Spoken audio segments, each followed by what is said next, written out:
श्री भागवत भगवान की है आरती, पापियों को पाप से है तारती। हरे कृष्णा। आप सभी भक्तों को श्रीमद् भागवतम के सत्र में हार्दिक अभिनंदन और सुस्वागतम। आज का हमारा विषय है श्रीमद् भागवतम के तृतीय स्कंद का 23वां अध्याय, कैंटो 3 चैप्टर 23। विषय है देवहूति का शोक।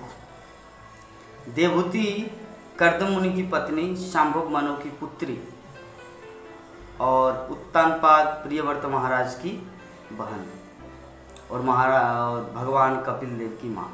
अभी तक माँ हुई नहीं।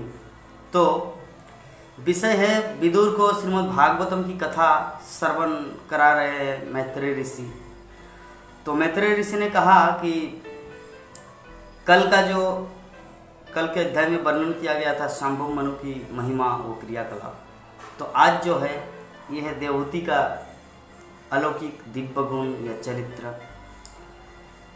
देवहूति ने देखा कि अपने माता पिता अभी चले जा रहे अपने साम्राज्य, अपने राज्य में लौट के बहिष्मतीपुर।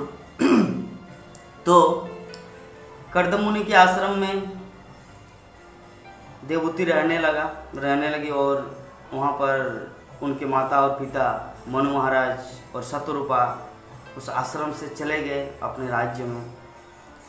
तो देवहूति अपने पति की इच्छाओं को जानकर समझकर उनकी सेवा कर रही थी। इस तरह सेवा ऐसा होना चाहिए कि मालिक या स्वामी इस तरह संतुष्ट हो, इस तरह प्रसन्न हो कि उनके मनोभाव के अनुसार सेवा करना जरूरी है। श्रील भक्ति सिद्धांत सरस्वती ठाकुर की मनोभाव को श्रील प्रभुपाद ने जाना था और उसी अनुसार उन्होंने सारे विश्व में कृष्ण भक्ति का प्रचार किया। जो मंदिर भी स्टैब्लिश किए, ग्रंथ भी वितरण किया, बुक डिस्ट्रीब्यूशन किया, बुक पब्लिश किया, सारे संसार में कृष्ण भक्ति दिया। क्योंकि श्रील भक्ति सिद्धांत सरस्वती ठाकुर की मनोभाव को जगत गुरु श्रील प्रभुपाद जानते थे। तो शिष्य का कर्तव्य है कि गुरुदेव की मनोभाव को जाने। श्रील रूप गोस्वामी महाप्रभु की भाव को समझ गए थे, इसीलिए रूप गोस्वामी कहा जाता है श्री चैतन्य मनोभीष्टम स्थापिनं जन भूतल।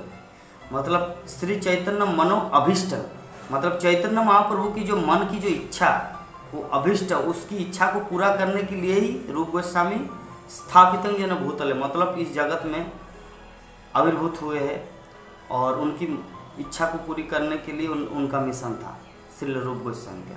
इसीलिए कहा जाता श्री चैतन्य मनोविष्टं स्थापितं जन भूतले स्वयं रूप कदामयं ददाति स पदान्तिकम्। तो देवहूति किस तरह सेवा कर रहे थे, उदाहरण दिया है श्रीमद् भागवतम में। जैसे भवानी अपने पति शंकर की सेवा करती थी। भवानी मीन्स दुर्गा देवी, पार्वती। तो अपने पति शंकर, भगवान भोले शंकर महादेव की सेवा करती थी। तो जिस प्रकार सेवा करती थी उनके मनोभाव वचन अनुसार सेम सेवा कर रहे देवहूति अपने पति कर्दम मुनि की। तो मधुर वचन और प्रेम के साथ अपने पति की सेवा कर रही थी देवहूति। तो इस तरह सेवा करते करते पति परायण देवहूति अपने पति के प्रति सेवा में इतनी तत्परता से अपने शरीर की परवाह किए बिना ही वो सब समय उस शरीर में उनकी सेवा में संलग्न रहती थी, और जिसके कारण उनकी शरीर छीन पड़ गई, मतलब ढीला सूख गई और पतली हो गई। कहने का अर्थ है ना टाइम पे खाना, ना टाइम पे सोना, सिर्फ पति की सेवा। और पति की सेवा करते करते उनका जो शरीर है छीन हो गई।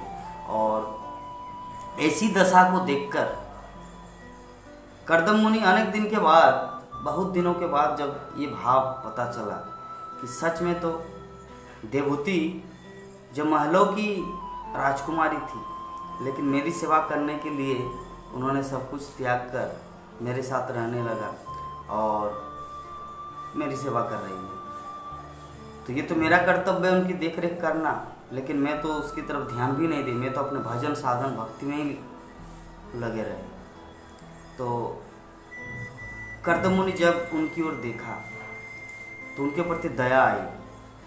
कर्दम मुनि को उनके प्रति दया और बोले कि हे देवोती, हे प्रिय, मैं अति प्रसन्न हूँ कि तुम्हारी सेवा से, क्योंकि देव जो देहधारी है, जिन्होंने ये शरीर धारण किया है, वो शरीरधारियों के लिए ये जो शरीर, ये देह अत्यंत प्रिय होते हैं, एक्सट्रीमली डियर।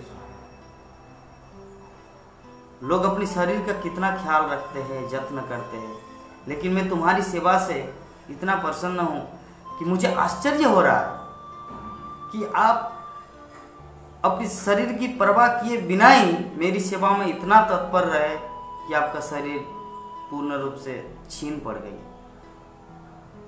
तो अतः इसके कारण मैं इतना प्रसन्न हूँ। मैंने आज तक जीवन भर जो तप, ध्यान, कृष्ण भक्ति द्वारा भगवान का आशीर्वाद प्राप्त किए हैं, वो सब मैं तुम्हें प्रदान कर रहा हूँ, जिससे कि तुम उस भगवान को देख सकते हो, राधा माधव को, उस भगवान को देख सकते हो, वो कितना सुंदर है। मैं तुम्हें दिव्य ज्ञान प्रदान कर रहा हूँ, दिव्य दृष्टि प्रदान कर रहा हूँ। तो मैत्रेय ऋषि विदुर को बोल रहे हैं कि इस प्रकार देवहूति को उनका पति कर्दम मुनि ने दिव्य दृष्टि प्रदान की, भगवान को जानने का, भगवान को देखने का। तो ये होता है शुद्ध भक्त की सेवा करने का फल। शुद्ध भक्त की चरणों में किया गया सेवा कभी व्यर्थ नहीं जाता, भगवत दर्शन होता है। तो यहाँ पर देवहूति के प्रति प्रसन्न होकर कर्दम उसको दिव्य दृष्टि प्रदान की। तो जब उनको दिव्य दृष्टि प्रदान की तो दिव्य दृष्टि जैसे होता, उनके हृदय में वो वास्तविक चेतना, शुद्ध भक्ति और बुद्धि का उदय हुआ। तब उन्होंने रियलाइज किया कि मैंने जीवन में क्या किया और क्या करना चाहिए था, जो मैंने गंवा दिया।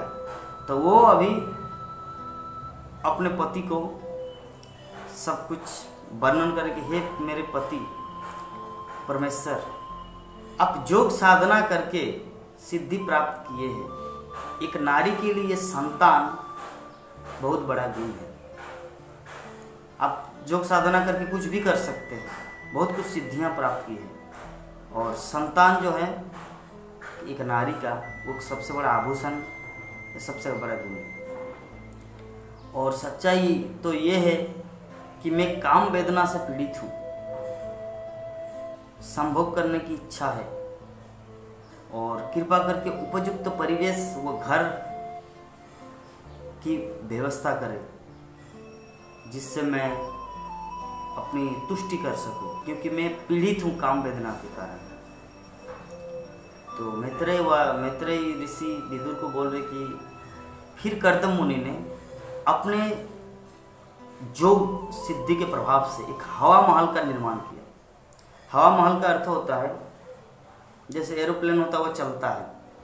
अगर यहाँ से फ्लाइट उड़ेंगे तो वो आकाश में स्थित नहीं रहेगा, बल्कि उड़ना पड़ेगा। अगर स्थित रहेंगे तो गिर जाएगा, ठीक है। लेकिन वो इस तरह का महल था, हवा महल, कि आकाश में स्थित रहेगा। जैसे प्लेनेट्स है, पृथ्वी लोक जैसे आकाश में है, चंद्रलोक, सूर्य, ये सब आकाश में उड़े। उसी प्रकार अपने योग सिद्धि के प्रभाव से कर्दम मुनि एक हवा महल का निर्माण किया, जिस महल में बहुत बड़ा महल था, राजमहल जैसा।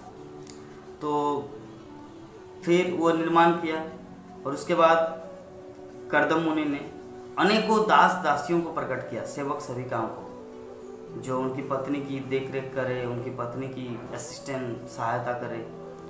और इस प्रकार उन्होंने अपने योग सिद्धि से देवहूति के शरीर को पूर्ण यौवन से भर दिया, क्योंकि वो जो शरीर छीन हो चुकी थी, देवहूति का शरीर एकदम जीर्ण हो चुका था। तो क्या किया कर्दम मुनि ने अपनी योग सिद्धि के प्रभाव से उसको यौवन, एक युवती बना दी, सुंदर युवती। ऐसे में तो युवती है ही, लेकिन फिर भी उसको अपना योग सिद्धि योग शक्ति से उनको फिर उनके साथ वो रति क्रिया में लगे, क्योंकि उनकी पत्नी की इच्छा थी।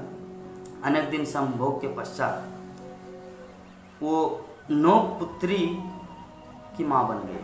वो 9 पुत्री को जन्म दी।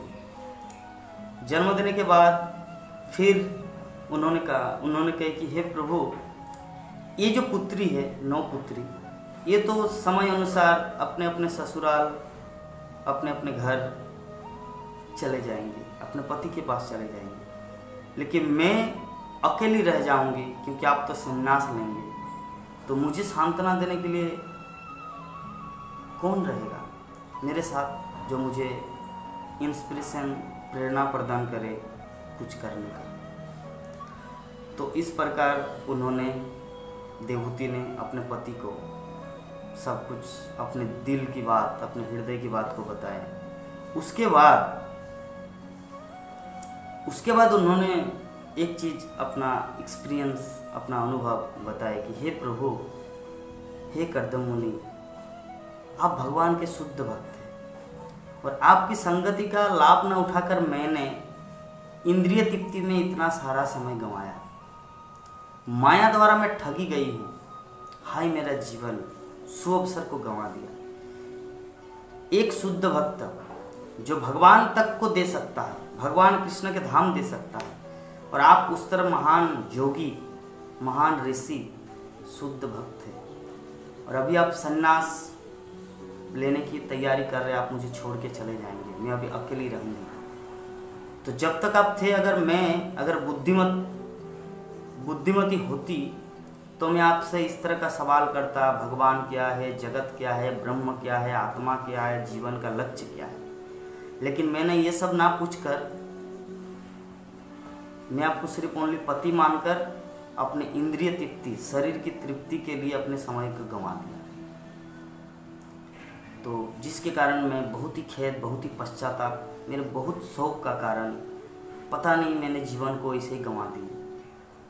तो आप कृपा करके मुझे एक पुत्र संतान दीजिए, जो मुझे सांत्वना प्रदान करेंगे, मेरे जीवन को टेक केयर करेंगे और मुझे कृष्ण भक्ति की शिक्षा दें। तो आज का जो टॉपिक था देवहूति का शोक, यही तक है। उसके बाद कर्दम मुनि आगे क्या कर रहे हैं, उनको क्या देंगे, क्या नहीं देंगे, देवहूति का शोक कैसे निवारण होगा, वो सब अगले चैप्टर में कल हम लोग वर्णन करेंगे। तो अभी तक के लिए हम आप सबसे विदा चाहते हैं। ये आज का जो हमारा टॉपिक था, श्रीमद् भागवतम के 3 स्कंद का 23वां अध्याय, देवहूति का शोक। आप सभी भक्तों के चरणों में मेरा दंडवत प्रणाम, जितने ध्यान से, सुंदर ढंग से आप लोग श्रीमद् भागवत की कथा को श्रवण कर रहे हैं। हरे कृष्ण। इस वीडियो को लाइक करें, हमारे चैनल को सब्सक्राइब कर बेल आइकन जरूर प्रेस करें, हमारी न्यू वीडियो सबसे पहले